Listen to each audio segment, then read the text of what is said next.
Halo semuanya, balik lagi bersama Baba dan Sajil. Sajil udah mengantuk nih.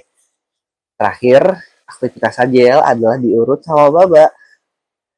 Kenapa diurut? Karena udah 2 minggu nih Sajil nggak dapet sentuhan-sentuhan yang enak dan menyenangkan dari Baba. Karena Sajil tuh kalau diurut langsung sama Baba. Ya, Baba bisa tahu urut Sajil, makanya Sajil nih badannya makin kuat. Tadi terasa banget ya otot pahanya tuh terasa. Tapi yang kanan lebih lebih berasa daripada yang kiri. Soalnya yang kanan kayaknya dia lebih aktif deh. Kayak hari ini bagus ceritain dulu ya. Aja kegiatannya ngapain aja. Kalau sebenarnya kita melakukan aktivitas masing-masing. Bapak dari pagi langsung ke sekolahan buat ngajar. Di sekolahan sebelum ngajar ngawas TO dulu. Khususnya itu di kelas berapa itu? Kelas 12 3 itu rombongan anak-anak yang paling rame di satu sekolahan berkumpul di situ. Jadi walaupun lagi reot, berisik, ngobrol terus. Tapi kebetulan tadi ada yang bikin ulah. Parah deh, sudah melampaui batas langsung, tegas. Bawa ambil kertas ujiannya, bawa ambil soalnya langsung. Kamu ke BK temuin Bu Pina. Gak boleh ikut ujian. Wah, ketar-ketir yang lain juga. Terserah nanti kamu mau seret siapa. Buat temenin kamu, yang penting kamu cabut dulu. Wah, dan akhirnya setelah dia sudah sampai BK dan diproses, dipanggil satu anak lagi. Dan kondusif, ujian berjalan dengan lancar. Setelah itu ada syukuran dari ulang tahunnya Mem Cecil. Setelah itu kita foto bersama, berdoa, makan kue, kuenya enak banget. Habis itu ngajar kelas 10 2, kebetulan itu juga kelas baba, maksudnya perwalian oleh kelasnya baba. Dan kita main games karena lapangannya becek, nggak bisa buat main basket. Karena kita sebenarnya kita mau ambil nilai bola basket, namun 2 minggu ini tertunda terus dan di backup sama aktivitas permainan kecil. Tapi seru sih tadi, semuanya mau main terus, nggak bosan, nggak nggak capek. Terus sore lanjut ke sekolahan Bunda Hati Kudus buat nemuin siswa magang yang lagi magang di sana. Setelah itu kembali lagi nih bersama saja. Pas sampai di rumah saja cerita bahwa aku tadi ya udah 3 kali. Terus malam sekarang lagi 2 kali. Enggak, ternyata saja pas bawa berangkat dia terus siang lagi. Terus sore lagi. Jadi hari ini udah 3 kali nih.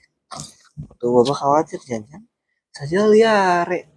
Semoga aja bukan diare. Kalau diare nanti takutnya saja lihat dehidrasi kekurangan cairan. Kata Oma juga saja nih minumnya rada kurang gitu. Dan tadi makannya boba masas. Selama di masas saja tuh nyaman-nyaman aja, diem, tenang, ketawa-ketawa. Terus sambil disedokin susu mah yang lagi diperah. Dan dia mau. Dan yang paling mengejutkan hari ini apa? Ternyata Sajil sudah bingung dot, bingung dot, tau gak bingung dot. Jadi dia lupa cara ngedot tuh gimana.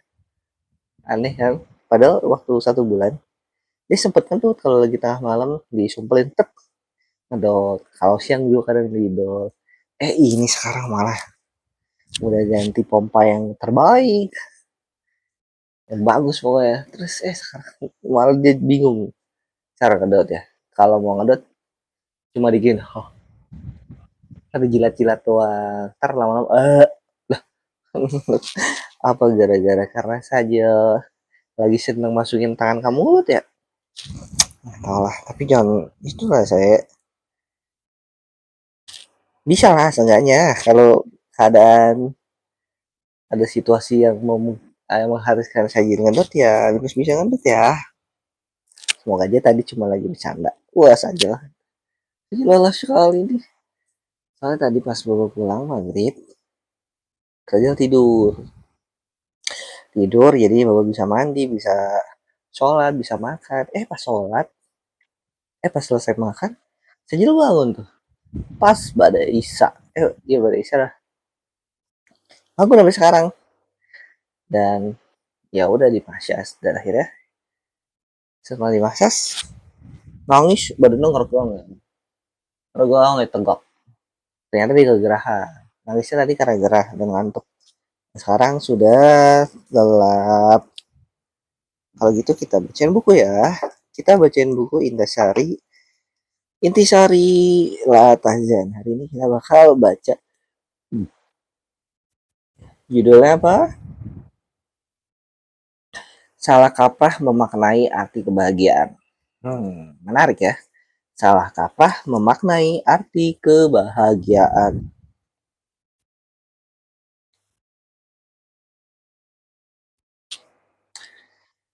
Al-Iskafi menulis sebuah buku yang berjudul Lutfut Tadbir.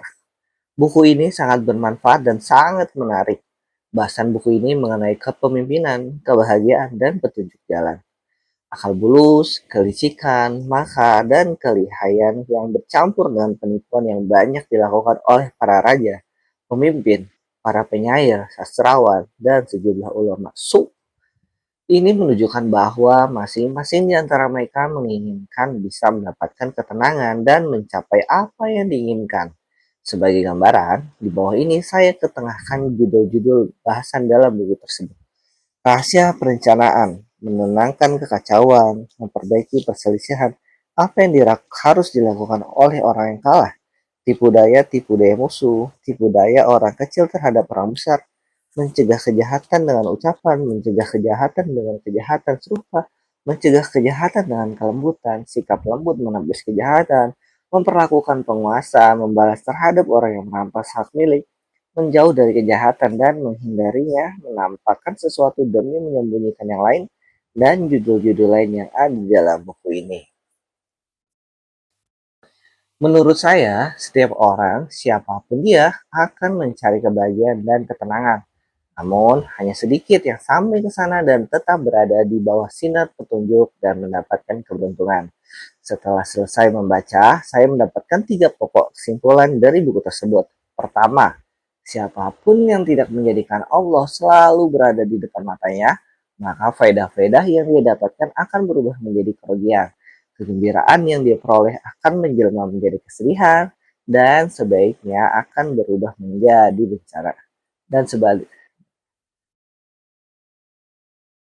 nanti kami akan menarik mereka secara berangsur-angsur ke arah kebinasan dengan cara yang tidak mereka ketahui. Quran Surat Al-A'raf 182. Kedua, jalan berliku dan sulit yang ditempuh oleh banyak orang dengan mengabaikan ketentuan-ketentuan syariat untuk mendapatkan kebahagiaan. Sebenarnya, akan terasa lebih mudah dan disingkat bila mereka mau menempuh jalan syar'i yang diajarkan oleh Nabi Muhammad SAW. Dan sesungguhnya, kalau mereka melaksanakan pelajaran yang diberikan kepada mereka, tentulah yang demikian itu lebih baik bagi mereka dan lebih menguatkan iman mereka. Quran Surat An-Nisa 66. Dengan menempuh jalan yang diajarkan oleh Muhammad, maka mereka mendapatkan 2 kebaikan, sekaligus dunia dan akhirat. Ketiga, banyak orang yang kehilangan makna kehidupan di dunia dan akhirat. Mereka menyangka bahwa dirinya telah melakukan yang terbaik dan telah mendapatkan kebahagiaan. Padahal mereka gagal mendapatkan yang di sini maupun yang di sana kelak. Mengapa? Karena mereka berpaling dari jalan yang telah Allah tunjukkan melalui rasul-rasulnya dan diterangkan lewat kitab-kitabnya yang diminta dan dikatakan oleh para rasul, dan kitab-kitab Allah itu benar adanya. Telah sempurnalah kalimat Tuhanmu, Al-Quran, sebagai kalimat yang benar dan adil. Tidak ada yang dapat mengubah kalimat-kalimatnya. Quran Surat Al-An'am 114. Ada penguasa yang terjerat dalam permainan dan kesia-siaan. Setelah semua itu berakhir, maka ia pun ditimpa kesedihan mendalam dan keresahan yang sangat berat. Ia pun akhirnya berteriak, tidak adakah kematian yang diperjualbelikan sehingga aku bisa memberinya? Hidup ini tak lagi ada kebaikannya. Jika aku melihat kuburan dari jarak jauh, aku ingin menjadi penghuni selanjutnya. Tidak adakah orang yang kuasai jiwa yang merdeka, yang bersedekah dengan kematian untuk saudaranya? Itulah satu tema, satu judul yang sudah kita baca tentang salah kaprah memaknai kebahagiaan. Poinnya tadi ada 3 pokok kesimpulan yang terdapat pada judul-judul buku yang sudah disampaikan. Pertama, kita harus menjadikan Allah selalu ada di depan mata kita. Artinya kita selalu melakukan segala hal itu dengan mengingat Allah. Artinya kita mengingat yang kita lakukan ini diridhoi atau tidak. Itu. Jadi bisa menjadi patokan apakah kita harus melakukannya atau tidak. Gitu. Ini diridhoi Allah nggak ya? Gitu. Terus jalan jalan berliku dan sulit yang ditempuh oleh banyak orang dengan mengabaikan ketentuan syariat dan mendapatkan kebahagiaan. Nah, banyak orang yang memilih jalan yang malah sulit, malah memilih jalan-jalan yang sebenarnya nggak perlu dilaluin. Karena apa? Karena Allah sudah memberitahu kalau kita mau mencari kebahagiaan, ikut petunjuk-petunjuk yang sudah diberikan di dalam Al-Quran seperti itu. Tapi kadang kita memilih jalan-jalan yang menurut kita asyik, padahal ternyata kalau menurut Allah itu ya lu malah buang-buang waktu, muter-muter aja gitu. Dan selanjutnya banyak orang yang kehilangan makna kehidupan di dunia dan akhirat.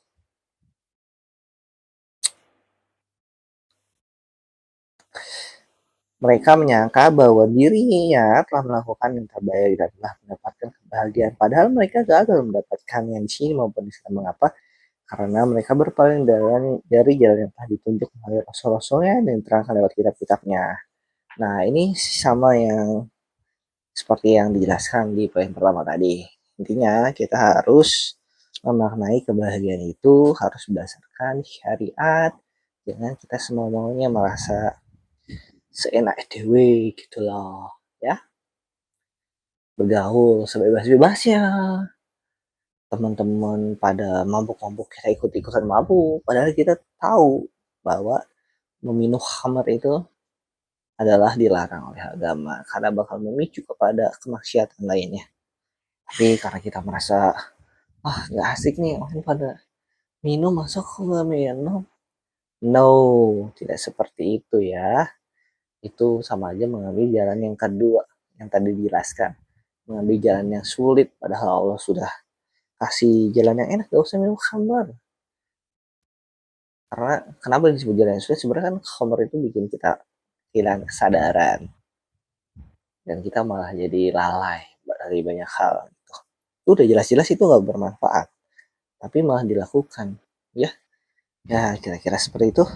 Baiklah, untuk hari ini cukup sekian videonya. Nanti kita ketemu lagi di video selanjutnya ya. Saya lagi semalam bilang jangan mau lagi malam-malam, ternyata sih bangun. Mimi sih bentar, habis itu nangis-nangis, minta digendong. Ini digendong bener di kayak gini nih. Gendongnya kayak gini. Nah, digendong-gendong gini, jadi kita squat. Ini namanya gerakan squat, gerakan jongkok.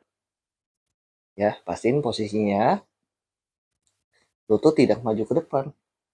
Bukan begini, tapi nah, seperti ini. Kayak kita mau naruh pantat, mau duduk ke kursi gitu. Jadi naruhnya ke belakang ya. Jadi bukan bukan lututnya maju ke depan. Kalau begitu nanti yang capeknya tuh 2 kali, capek di paha, capek di lutut. Kalau squat yang bener kayak tadi, naruh bokong ke belakang, ya paling paling berasa ya paha gitu loh. Oke, baiklah. Sampai ketemu lagi di video selanjutnya. Semoga kita selalu diberi kesehatan, kebahagiaan, dan keberkahan di setiap langkah. Semoga Allah beri kekuatan kepada kita untuk menjalankan perintahnya dan menjauhi segala larangan. Terima kasih. Assalamualaikum warahmatullahi wabarakatuh.